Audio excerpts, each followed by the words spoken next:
You weren't invited to dinner. Your brother's girlfriend doesn't like you. I stared at the screen, the message pulsing in my hand like a live wire. They didn't mention the $120,000. They didn't mention that their business still ran on my money.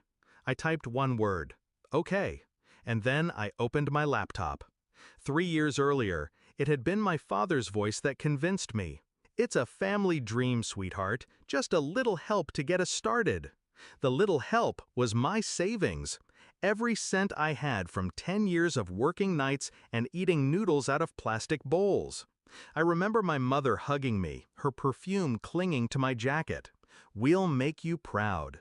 I believed them, because that's what children are trained to do, believe. The first cracks. It wasn't one big betrayal, it was a series of small, quiet ones. Meetings I wasn't invited to. Financial updates they forgot to send. My brother taking credit for the marketing plan I wrote. Then came her, the girlfriend with the laugh that sounded like she was mocking someone in another room. She never looked me in the eye, never said my name, and suddenly family dinners started without me. The moment. That text was the last nail.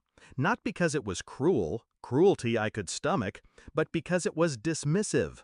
A dismissal after I had built their foundation. I didn't yell, I didn't confront, I just started digging. The plan. I pulled up every transfer receipt, every email, every contract I'd saved just in case. 157 receipts. And I noticed something they hadn't. A clause buried in the original investment agreement. If any payments toward my agreed returns were missed for 90 days, I had the legal right to recall the entire investment immediately. They had missed 2 already. The third was due next week. I didn't wait. I called my bank, my lawyer, and 3 other people I trusted more than my own blood. I filed the recall.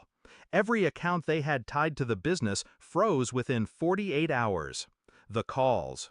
The first one was my mother. Her voice trembled. "There's a mistake, honey. We can't access our funds." "Not a mistake," I said. "You can't do this." I already did. Click. Then my father. His voice was steel over fire. "You're destroying your own family." "No," I said, "I'm ending my part in it." The unraveling. By week's end, suppliers pulled out. The landlord locked their storefront. I knew because I drove by, watching from across the street as my brother argued with a padlock. The girlfriend stood beside him, arms crossed, finally looking worried. The confrontation. 2 weeks later, my parents showed up at my apartment. They looked smaller somehow. Worn. "We raised you," my father said, as if that was currency. "And I invested in you," I said. "This isn't what family does." "You're right," I said. "Family doesn't erase you because a stranger doesn't like you." Silence.